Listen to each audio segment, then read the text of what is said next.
ఇంకేమున్నాయండి కొత్త క్రైమ్‌లు మీ దగ్గర?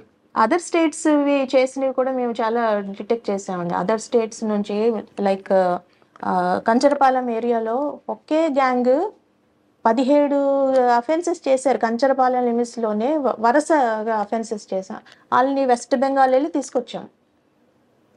మొమిన్ గ్యాంగ్ అని హ్మ్. వెస్ట్ బెంగాల్ వెళ్ళి టీము వాళ్ళని పట్టుకొచ్చామండి. ఎందుకంటే వెస్ట్ బెంగాలోడు విశాఖపట్నం ఎందుకు ఎంచుకున్నాడట? ఇక్కడ డబ్బులు అంటే ఉంటాయనా? బంగారం ఉంటదనా? లేకపోతే వైజాగ్ కనెక్టివిటీ ఎక్కువ ఉందనా? కనెక్టివిటీ మెయిన్ కనెక్టివిటీ అదొక ఇష్యూ. ఇంకొకటి ఇంట్రెస్టింగ్ చెప్తాను. ఒక ఒరిస్సా అఫెండర్స్ వాళ్ళు ఇక్కడ ఒక లాడ్జ్లో దిగారు. దిగి ఒక బైక్ని రెంట్కి తీసుకున్నారు. స్టోలెన్ బైక్, అది కూడా ఫస్ట్ బైక్ దొంగతనం చేశారు. చేసి అర్లీ మార్నింగ్ వాళ్ళు తిరుగుతున్న ఒక లేడీ మెయిడ్ ఎక్కడ వర్క్ చేసి ఆమె వెళ్తుంటే ఫోర్త్ టౌన్ లిమిట్స్లోనమాట. ఆమె వెళ్తుంటే మనకి సీసీ కెమెరాలోని వచ్చింది. వాళ్ళు ఆమె పక్క నుంచి వెళ్ళి రాంగ్ డైరెక్షన్లో ఆపోజిట్లో వెళ్ళి ఆమె చైన్ స్నాచ్ చేశారు. చేసేసి హ్యాపీగా లాడ్జ్కి వెళ్ళారు. లాడ్జ్లోని డ్రెస్ చేంజ్ చేసుకున్నారు. ఆ బైక్ని అక్కడెక్కడో అబాండన్ చేసేసారు. హ్యాపీగా ట్రైన్ ఎక్కి వెళ్ళిపోయారు. అది మా పోలీసు, మా క్రైమ్ పోలీసు సీసీ కెమెరాస్ కంటిన్యూస్గా వాళ్ళ రూటు ఎక్కడెక్కడని చూస్తే మార్నింగ్ ఎర్లీ మార్నింగ్ జరిగింది. 5:30కో 6కో జరిగిందండి. అది ఈవినింగ్ అయ్యే టైంకి చెప్పారు, ఇట్లాగా కంటిన్యూస్గా మానిటర్ చేస్తేనే వాళ్ళు ట్రైన్లో వెళ్ళినట్టు ఉంది అని సిపి గారికి చెప్పారు. నాకు చెప్తే నేను సిపి గారికి చెప్పాను. సార్ వెంటనే అంతకుముందు సార్ రైల్వేస్లోని తన బ్యాచ్మేట్స్ వీళ్ళందరూ ఉండటంతో వాళ్ళందరిని అలర్ట్ చేశారు. నన్ను కోఆర్డినేట్ చేయమని చెప్పారు.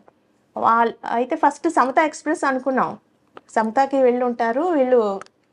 అంటే ఆ సమత ఇప్పుడు ఎక్కడుంది అని చూస్తే ఒరిస్సాలోనే ఎక్కడో వచ్చి ఉంటుందని ఆ ఒరిస్సా దానికి మేము మాట్లాడాం అనమాట.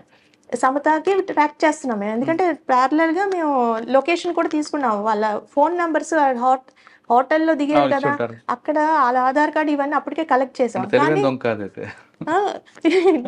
అంటే అసలు ట్రాక్ చేస్తామని ఐడియా వాళ్ళకి లేదు. ఇదేం కాదు, పోలీసు చేయరులే, మనం వెళ్ళిపోతున్నాం కదా అనుకున్నారు.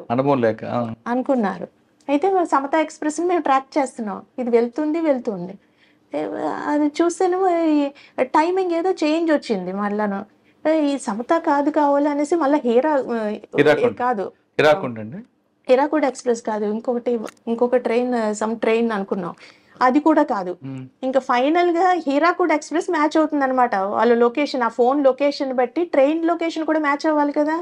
ట్రైన్ లైవ్ తీసుకుంటున్నాము, వాడి ఫోన్ లైవ్ తీసుకుంటున్నాం.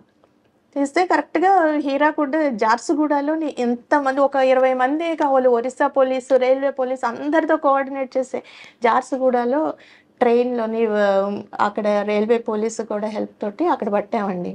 వాళ్ళు అసలు ఆశ్చర్యపోయారు, ఎవరు ఇలాగ ఎందుకు పట్టుకున్నారని. సమతా ఎక్స్ప్రెస్ ఎందుకు మీకు ట్రాక్ అయ్యారండి? అంటే వాళ్ళు ఆ టైం ప్లాట్ఫామ్ వరకు మేము ఫుటేజ్ చూసాము. అది సమత ఆ టైం ఎక్కింది సమత కావాలనేసి ముందు ఇనీషియల్గా సమత అనుకున్నాం. కానీ ఈ ఫోన్ కి దానికి ట్రాక్ అవ్వట్లేదు. హీరాకుడ్ ఎల్ఎఫ్పి ఎక్స్ ధన్బాద్ అనుకున్నాం తర్వాత. కానీ ఫైనల్గా ట్రైన్ది వీళ్ళది మ్యాచ్, ఎగ్జాక్ట్ మ్యాచింగ్ జార్సుగూడలో హీరాకుడ్ అని తేలింది. అక్కడ పోలీస్ కూడా హెల్ప్ తోటి ఎట్లయితేనే పట్టి తెచ్చామో అది రికవరీ చేసి ఆమెకు కూడా ఇచ్చేసాం. మేము రికవరీ మేళా అని ఎవ్రీ మంత్ పెడుతున్నాం. సిపి గారు అది ఒక కండక్ట్ చేస్తున్నారు. అంటే ఫోన్లో ఒకటండి, ఇంకోటి ఇంపార్టెంట్, అది కూడా చెప్తాను నేను. ఇది రికవరీ మేళాలో ఆమెకి ఇవ్వడం జరిగింది. ఆవిడ అసలు అది వస్తుందా లేదా అనే మీమాంసలో ఉండేది. అలాంటిది ఆమెకి ఇచ్చేటప్పటికి సిపి గారు ఆవిడ చాలా సంతోషపడి, ఇంకా చెప్పలేనంత సంతోషపడింది ఆవిడ. పోయిన ఫోన్ మీరు ఇస్తున్నారు మేళా పెట్టి, చాట్ బాట్ అని మర్చిపోయిన ఫోన్లు ఇస్తున్నారా? ఏదైనా మిస్ అయిపోతే వాళ్ళు మాకు కంప్లైంట్ ఇస్తే దాని చాట్ బాట్ అని ఉంది మాకు, దాంట్లో నమోదు చేసి మేము వాటిని లొకేట్ చేసి వాళ్ళకి ఎవ్రీ మంత్ రికవరీ మేళా అని పెడుతున్నాం. దాంట్లో సిపి గారు అవన్నీ కూడా వాళ్ళకి ఇవ్వడం జరుగుతుంది. ఓకే మేడం, విశాఖపట్నం జంక్షన్ ఇక్కడ వస్తుంటారు పోతుంటారు, అంత ట్రాఫిక్ ఉంటుంది. ఇక్కడ విశాఖపట్నంలో ట్రైన్ ఎక్కిన తర్వాత ఆయన మధురవాడ అంటున్నా దువ్వాడ కానీ లేదా ఇటు విజయనగరం కానీ వెళ్ళేటప్పటికి ఆయన ఫోన్ పోయింది అనుకుంటే ఏం చేయాలి? ఆయన మాకు ఇన్ఫార్మ్ చేస్తే ఎలా చేయాలి? ట్రైన్లో ఉంటాడు, ట్రైన్ టైం అయిపోతుంటుంది. అంటే 100 కాల్ చేసి అడిగితే మొత్తం ఎలా చేసుకోవాలో చెప్తారండి. 100 అంటే యూనివర్సల్ నంబర్ కదా, పోలీసుకి ఇన్ఫార్మ్ చేస్తే. లేదు, మీద ఒక యాప్ ఉంది కదండి, ఫోన్ కంప్లైంట్ యాప్లో నా చేసుకోవచ్చు. నంబర్కి చేసినా కూడా అవుతుంది. అదే అంటున్నాను, చాట్ బాట్ అని సైర్ యాప్ అని ఒకటి ఉంది. ఆ యాప్లోని ఆ వెబ్సైట్కి వెళ్ళి చేసినా కూడా అదే అవుతుంది. ఓకే మేడం, విశాఖపట్నంలో మీరు క్రైమ్ గురించి చెప్పారు, నైట్ క్రైమ్, డే క్రైమ్ అని కూడా. ఓకే, మెట్రోపాల్ సిటీగా మారుతుంది విశాఖపట్నం. ఎస్. ఓకే, ఆల్రెడీ మారింది, ఇంకా పెరుగుతుంది. ఇక్కడ ఒక కొత్త క్రైమ్ వచ్చింది, మీ నోటీస్కి వచ్చిందండి? ఏదండి? కొత్త క్రైమ్, కొత్త ఎంఓ. అపార్ట్మెంట్లోకి వస్తారు, అర్బన్ యాప్ అని కానీ లేదా ఇంకో యాప్ కానీ లోపలికి వెళ్తారు. రాయడానికి సెక్యూరిటీలో అర్బన్ యాప్ అని రాస్తాడు, లోపలికి వెళ్తాడు. వెళ్ళిన తర్వాత వాడు చేసే కార్యక్రమాలు చేసుకొని వస్తాడు. వాడు వేసుకున్న కోర్టు అదే ఉంటుంది, అన్నీ ఉంటాయి. ఆ తరహా నేరాలు మీకు రిపోర్ట్ అయ్యా, లేదా ఆ తరహా నేరాల మీద మీకు ఐడియా ఉందా? ఎక్కువగా బాంబే, హైదరాబాద్.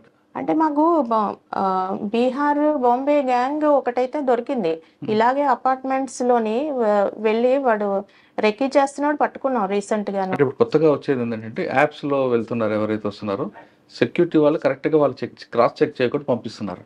ఇప్పుడు బాంబేలో జరిగిన ఒక కేసులో వాడు అర్బన్ యాప్ అని వస్తాడు, సెక్యూరిటీ రాస్తాడు, ఫ్లాట్ నెంబర్ రాస్తాడు, వాడి కోర్టు కూడా అర్బన్ యాప్ అని ఉంటుంది, పంపిస్తాడు. కానీ అక్కడ వెళ్ళి వాడు వేరే పని చేస్తాడు. సెక్యూరిటీ కూడా అక్కడ క్రాస్ చెక్ చేయకుండా పంపడం బట్టి ఈ క్రైమ్ ఎక్కువ అవుతుంది. అందుకనే ఇప్పుడు ఇప్పుడు గేటెడ్ కమ్యూనిటీస్ అని కూడా కాన్సన్ట్రేట్ చేస్తున్నామండి. మనకి ఒకటి పిఎం పాలెం లిమిట్స్లో ఒకటి గ్రేవ్ అఫెన్స్ ఒకటి జరిగింది. సిపి సార్ అందుకనే ఈ గేటెడ్ కమ్యూనిటీస్ని మనకి ఎన్ని ఉన్నాయి, వైజాగ్లో ఒక 61 గేటెడ్ కమ్యూనిటీస్ ఉన్నాయి. వాటి మీద కాన్సన్ట్రేట్ చేసి 5 పాయింట్స్ వాళ్ళకి ఇన్సిస్ట్ చేయడం జరుగుతుంది. ఒకటి సీసీ క్యామ్స్, ఎల్హెచ్ఎంఎస్, ఇంకా లైట్ అక్కడ విసినిటీలో లైటింగ్, బుషెస్ క్లియరెన్స్, ఇంకా మా బీట్ కూడా అక్కడ రన్ అయ్యేలాగా ఎన్ష్యూర్ చేస్తున్నా. గేటెడ్ కమ్యూనిటీస్ ఇట్లాగా ఐడెంటిఫై చేస్తాం. అవే కాకుండా క్రైమ్ ప్రోన్ ఏరియాస్ని కూడా ఐడెంటిఫై చేస్తున్నాం. జియో ట్యాగింగ్ కూడా చేస్తున్నాం. లాట్ లాంగ్ కూడా తీసుకొని క్రైమ్ ప్రోన్ ఏరియాస్ కూడా మా సెక్యూరిటీ బీట్ కవర్ అయ్యేలాగా చూస్తున్నాం. దాంట్లో భాగంగానే ఈ సెక్యూరిటీ ఇష్యూస్ కూడా, సెక్యూరిటీ గార్డ్స్ కూడా అవేర్నెస్ క్రియేట్ చేస్తున్నాం. ఇలాంటి మీరు కూడా చెప్పారు చూడండి, ఇవన్నీ కూడా సెక్యూరిటీ గార్డ్స్ కూడా అవేర్నెస్ క్రియేట్ చేస్తున్నాం. సార్ ఫైనల్గా చెప్పండి మేడం, విశాఖపట్నంలో ఉన్న ప్రజలకి మీరు ఇచ్చే భరోసా ఏంటి? నెంబర్ 1. నెంబర్ 2, పోలీస్ డిపార్ట్మెంట్లోకి వస్తున్న అమ్మాయిలకి మీరు ఇచ్చే మెసేజ్ ఏంటి? అంటే ప్రివెన్షన్ ఈజ్ బెటర్ కదండి. ప్రివెంటివ్ మెజర్స్ తీసుకోవడం మేము పబ్లిక్కి చెప్పేది ఏంటంటే, police always is at there service, but preventive measures కూడా తీసుకోవడం పబ్లిక్ చేస్తే మంచిది. ఇప్పుడు మేము ఎల్హెచ్ఎంఎస్ని బాగా ముందు పెడుతున్నాం. అంటే దాన్ని ఎక్కువగా యూస్ చేయాలని మేము చెప్తున్నాం. లాక్డ్ హౌస్ మేనేజ్మెంట్ సిస్టమ్ అని, అవి ఎవరైనా బయటకు వెళ్ళినప్పుడు మాకు ఇంటిమేట్ చేస్తే ఆ యాప్, ఆ కెమెరాస్ ఇవన్నీ కూడా మేము కంటిన్యూస్ సర్వేలెన్స్ పెడతాం. కాబట్టి వాళ్ళకి హెచ్బీలు కానీ బర్గ్లరీ జరగకుండా, బ్రేకింగ్ జరగకుండా అది ఒకటి. ఇంకా స్నాచింగ్స్ ఇవన్నీ ప్రివెంట్ చేయాలంటే ఒంటరిగా వెళ్తున్నప్పుడు కానీ ఎక్కువగా ఆర్నమెంట్స్ ఇవంతా ఓవర్లీగా అంత కొంచెం కేర్ఫుల్గా ఉండమని చెప్తుంటాం. కానీ బంగారం వేసుకోవద్దంటే మరి మీలాంటి మహిళలు ఒప్పుకోరు కదండి. వేసుకోవద్దని చెప్పం కానీ కొంచెం కేర్ఫుల్గా, అలర్ట్గా ఉండాలి. మన పరిసరాలకి అలర్ట్గా ఉండాలి.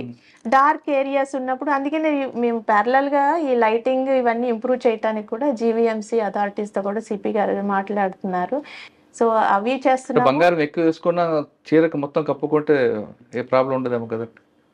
అలాగని మనం రెస్ట్రెయిన్ చేయలేం కదా. కొంచెం అలర్ట్గా ఉండాలి, మన పరిసరాలకి అలర్ట్గా ఉండాలి.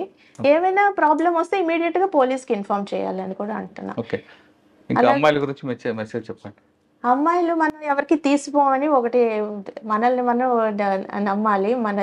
ఎందుకంటే దేంట్లో నిజంగానే తీసిపోరు. ఆలోచనలో కానీ ఏదైనా కొంచెం ఫిజికల్గా కొంచెం ఏమైనా తక్కువ ఉండొచ్చు కానీ, బట్ అదర్వైజ్ అన్నిటిలోని పోటీ పడవచ్చు. సో మనకి ఆకాశమే హద్దని అనుకోవాలి అమ్మాయిలు. ఎప్పుడు ఏదైనా మంచిది సాధించాలంటే దాన్ని ఫుల్ డెడికేషన్తో చేస్తే ఏదైనా సాధించవచ్చు. మనం ఈ సొసైటీకి ఉపయోగపడేలాంటి. కానీ ఇక్కడ అబ్బాయి అంటే మగవారికి మహిళలకి తేడా ఉంటుందండి. మగవారు కేవలం డ్యూటీ చేస్తారు, ఇంటికి వెళ్తారు, తిని పడుకుంటారు. కానీ మహిళలకి ఇంట్లోకి వెళ్ళాక కూడా ఒక జాబ్ ఉంటుంది. ఈ రెండు బ్యాలెన్స్ ఎలా చేయాలండి? ఇక్కడ ప్రొఫెషన్ ఉంటుంది, అది కూడా ప్రొఫెషన్ లాంటిది.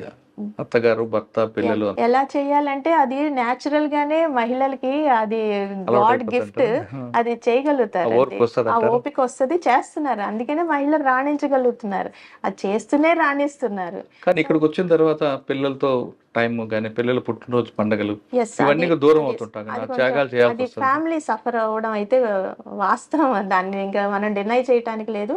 బట్ ఫైన్ బ్యాలెన్సింగ్ చేసుకుంటూ చేయడం మహిళలకు వచ్చు, అది చేస్తున్నాం అంతే. Okay, fine. ఇంకోటి చెప్పండి మేడం, ఇక్కడ పోలీస్ జాబ్ అని థ్యాంక్లెస్ జాబ్ అంటే మీరు ఎంత చేసినా థ్యాంక్స్ అని చెప్పేవాళ్ళు చాలా తక్కువ మంది ఉంటారు. అటువంటప్పుడు ఇంత చేసిన తర్వాత కూడా ఎవరో ఒక మాట అంటే మనసు బాధపడుతుంది, అంటే బయటికి చెప్పకపోయినా బాధపడుతుంది. ఎప్పుడైనా అనిపించదా మీకు ఎందుకురా వచ్చాను డిపార్ట్మెంట్ లాగా? అంటే ఒకసారి ఆడ్ మన ఇప్పుడు వేరే డిపార్ట్మెంట్లో ఉన్న అమ్మాయిలు అయితే కొంచెం ఈ టైమింగ్స్ ఇవన్నీ ఫ్లెక్సిబుల్ టైమింగ్స్ ఉంటాయి.